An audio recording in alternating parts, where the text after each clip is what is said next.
สวัสดีค่ะขายอะไรคะขายปิ้งจ้าเปิดแล้วนะจ๊ะอยู่นี่ ขายปิ้งเหรอ 5 บาทเองนะพี่เทเดม เขาจะเข้าไปในเมืองเขาจะไม่กินเดี๋ยวเขาจะอิ่มก่อน มันหน้านะจ๊ะ เขาจะไปอิ่มก่อนแต่เขาจะอยากกินทุเรียน พี่ซื้อใช้รถไว้ก็ได้พี่ไปกินก่อนเอาไว้ ท่านบเบิร์ตค่ะกลับมาจะเอาไว้ให้ฉัน พี่5 บาทเองนะเปิดมาแรก เอาเหรอ หลายเดือนแล้ว เธอพูดฉันกลัวเลยเธอพูดแล้วฉันจะต้องซื้อเลย ท่านเท่านะเปิดสายปิดบ่อยไม่อร่อยแต่อยากได้ เอาใหม่สายยาเอาใหม่เปิดสายปิดบ่อย ไม่อร่อยแต่อยากขาย ปิดไป2 เดือนจ้าเปิดมือนึงปิด2 เดือนกับการมาเปิดอีก อัพเปิดเธอดูจนลูกค้าลืมข้าว เอ้าคันแบบว่าเปิดหลายๆมือเรียนติดเนาะลูกค้ากับสีอ่ะคือมันกลับมาเปิดอีกลูกค้าก็กลับมาอีก มันโดนมันหิว เปิดเดือนละ3 วัน ใช่หอดย่ำไปหาเฮ็ดแม่ค่ะกับไปที่กันนะคะนี่ บ่ ไม่ วันนี้จะไปหาเห็ดกัดลอย น่ากินนะนี่มาดู มีหลายอย่างแฮงอันนี้จะมีหัวใจไก่เนาะทุกคนแล้วก็มีหัวใจหมูไม่ละ5 บาทเองอันนี้จะเป็นจำหมู สรุปจะซื้อช่วยเหรอ แล้วก็มีปิ่งใส่บ่ค่อยโฆษณาซื้อ โฆษณาปานี่ข่อยก็ซื้อซอยแล้ว มีไก่ไก่เดี๋ยวลูกค้า ข่อยอุตส่าห์สิขับไปในเมืองแกแค่ข่อยซื้อใส่ข่อยอิ่มแล้วข่อยเมื่อได้นี่ โอเคบ่ซื้อก็ได้โฆษณาไป ข่อยจะมาดูทุเรียน มื้อหน้ายังว่านั่งลิ้น สิขับไปเวียกในเมือง ที่จริงวันนี้น่ะ เป็นวันสำคัญอยู่แต่จะเข้าไปในเมือง ไม่กิน เดี๋ยวอันนี้ค่ะอันนี้กรอบนอกนุ่มในนะจ๊ะแล้วก็นี่ค่ะ หมดค่ะ อันนี้อร่อยปะ อร่อย หมอนทองเหรอซื้อทุเรียนอยากกินทุเรียนจ้าอยากกินหลายวันแล้วจ้ามันมาเท่าไหร่นะ ไม้ละ5 บาทค่ะ ไม่เอามันแพงซื้ออันนี้ดีกว่าไม่แพง380เนี่ยไม่แพง อันนั้นไม่ละ5 บาทไม่ซื้อ ไม่ซื้อ 5 บาทบอกแพงเฮ้ย ซื้อ380ดีกว่า แล้วกลับมาจะไปธุระก่อน พรุ่งนี้เขาจะไปหาเห็ดนะคะ ไม่ไปหรอ ทางเบิ่ง อร่อยสวน เพื่อนเขาได้ไปทางเบิ่งก่อนยัง ก็ไปกับสลอยเลยสลอยสวนไปหาเห็ด เดี๋ยวไปอยู่เมื่อวานเสียได้หลายดีเนาะบัดมึง นี่ขอบคุณค่ะปกติมาซื้อนาวันนี้มาซื้อทุเรียนช่วยค่ะอยากกินทุเรียนอยู่แล้วทำอะไรเธอ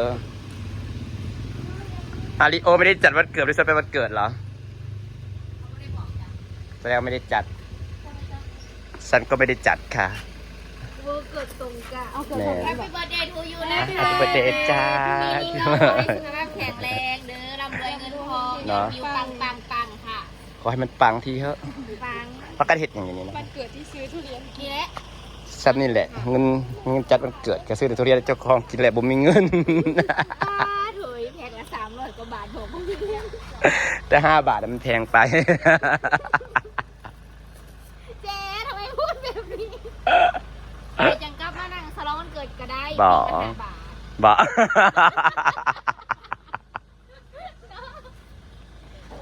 ยากได้สตอ บ่ อยากซื้อกันยัง โอ้ยแล้วก็ขายหมดขายดีปกติขายก็ขายดีอยู่แล้ว เราก็ไปซื้อทุเรียนอยู่ใส่มาขายนี่ ใช่ค่ะ ขายดีเนาะ ไทยนะคะ เราก็จะหยุดขายแล้วเหรอ เอาเนี่ยอื่นนะคะ ลูกค้ามีปิ้งเด้อลูกค้าราคากานะฮะลูกค้านี่มาเบิ่งลูกค้าไม่ละ5 บาท5 บาทลูกค้าซื้อไปกินเลย เป็นตะขายดีเยดอกเมค่าขายเก่ง ปิ้งแล้วทุกคนปิ้งก็ไม่ค่า เคยไปมากับโฆษณาบ่ได้ตอนเราเปิดใหม่ดิ ค่ากับขายดี โอเค เข้าไปในเมืองก่อน ถ้าไม่คำจะมาแวะเล่นจ้าบ๊ายบาย วันเกิดจ้า Happy Birthday to you Happy Birthday to me มาหล่อซื้อของก่อน ซื้อของเข้าไปไว้บ้านจ้าพี่น้องซื้ออะไรดี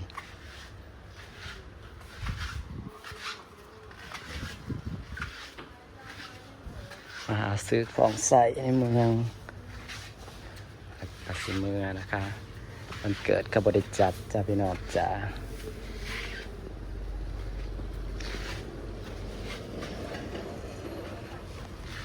หาหล่อซื้อของจ้า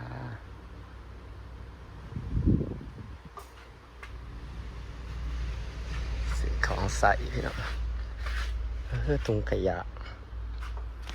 แล้วเราไม่มีถุงใส่ขยะกด15อันใดถุงใหญ่วะกด40เราเอสติด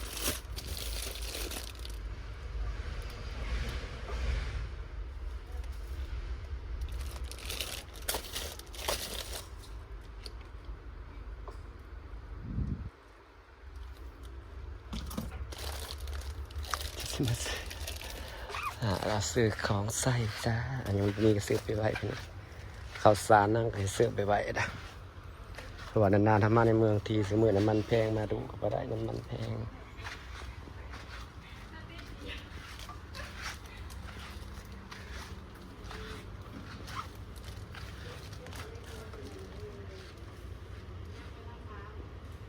ว่าเห็นแต่เก่าก็มีถุงใหญ่เห็นแต่ถุงน้อยๆโดยมีถุงน้อยจะซื้อข้าวไปไว้อยู่เพื่อนก็มีประมาณ7-8 ศอกแล้วเนาะแต่เวลาเขามาในเมืองเขาซื้อไว้เพราะเขาไม่ได้ค่อยมาดูเนี่ยมาดูกับเปลืองค่าน้ำมันว่าช่วงนี้น้ำมันแพงอะไรพอประหยัดได้ก็ประหยัดเสมอนางใส่ยังใส่แต่รถจักรไปเนาะบุคคลใส่รถใหญ่แล้วยามมาเวียกไก่ยังสิยังใส่รถใหญ่เพราะว่าของมันแพงเลยน้ำมันก็แพง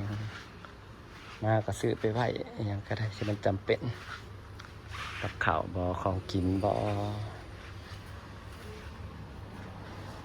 สมวยใส่ยังก็ต้องรู้จักประหยัดเพราะว่าค่าใช้จ่ายมันหลาย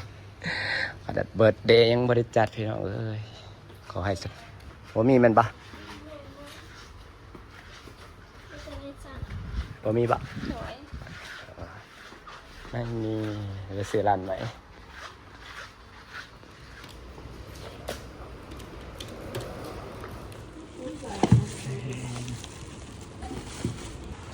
ซื้อเสร็จแล้ว700,000พอดี600,000ซื้อมา700,000พอดีพี่น้องเขาว่าซื้อของในเมืองตาพี่น้องตาเขามาไม่อยากว่าก็มาซื้อของไปซื้อของเมื่อกี้กับเบิด700,000ซื้อของไปไว้บอกน้ำมันพี่น้องแล้วก็ข่าวสารห้างเมื่อกี้มีซื้อข่าวสารอีกตลาดไปห้างหนึ่งวันนี้วันเกิดตัวเองจ้าแฮปปี้เบิร์ธเดย์ให้กับตัวเองจ้าขอให้สุขภาพแข็งแรงพี่น้องขอให้สุขภาพแข็งแรงร่ำรวยพอร่ำรวยเดี๋ยวพอได้กินได้ใส่ก็พอแล้วพี่น้องเอ้ยชีวิตนี้พอกลุ่มเจ้าของบอกลำบากคนอื่นก็พอแล้วเนี่ยอายุ37จ้าพี่น้องจ้า36-37ขอให้วันเกิดนี่บอกขอยังไรขอให้พ่อกับแม่สุขภาพแข็งแรงขอให้กับสุขภาพแข็งแรงขอให้บอกพ่อวันเกิดเจ้าของยังสิบอกใดๆจะได้ก็ขอบคุณระยะหลอดตลาด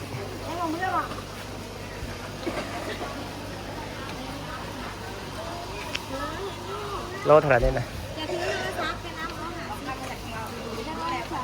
โลเท่าไหร่เอาโลหนึ่งโดย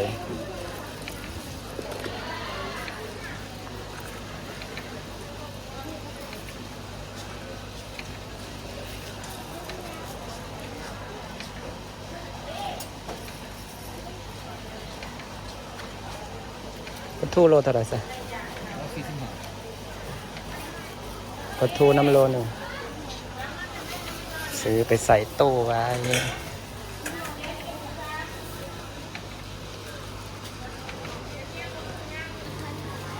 ซื้อของซื้อผักหาเลาะตลาดให้หน่อยซื้อของแล้วก็ซิมเมื่อได้บัดนี้โดยขอบใจ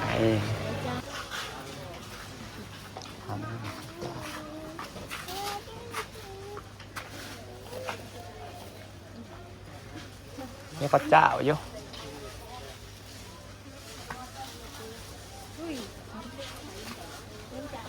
อยากได้ข้าวเจ้าพี่สาว อยากได้ข้าวถุงนี่นะ สวยข้าวเจ้า140มีจักถุงเมื่อทหารขั้นเป็นเขาแบบรุ่นนั้นแล้วยังลาย มันอ่อนคือกันอยู่บ่ขอขนมกินแต่ข้าวแบบนี้มีจักทุงบ่ อ่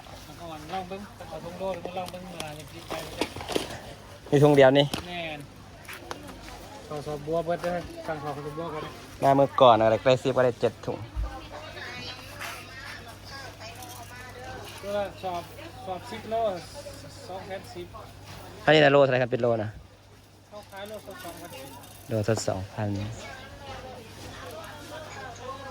มันมีสอบ10 โลของเราแต่ละงานเลย ยันบ่งาม เบิ้งไปนั่นเลยเนี่ย บ่ แต่นั่นหรอกมันพอเขาตัดนะฮะสอบ10 โลอยู่ข้างล่างเขาทำกำลังว่างขึ้นมาง ามเอาไปน้องเขาเป็นข้าวหอมบ่ เกี๊ยวบัวเกี๊ยวมีบัวเกี๊ยวมีหัวเกี๊ยว ได้กระตาใบหนึ่งอันนี้ซื้อของมาไว้บ้านเรานะคะไปซื้อบนกีกับเบิดเป็นเบิดลายพี่น้องซื้อของไปไว้กินนี่จ้ะเราก็จะได้กลับบ้านนะคะซื้อกระตาผมมีกระตาไปแล้วไปซื้อของก็เลยซื้อกระตาจ้ะฝากบรรยากาศข้าวเจ้าก็ได้ซุ้งเดียวคนโลจ้าพี่น้องมาซื้อก็มีซุ้งเดียวนึงข้าวเจ้า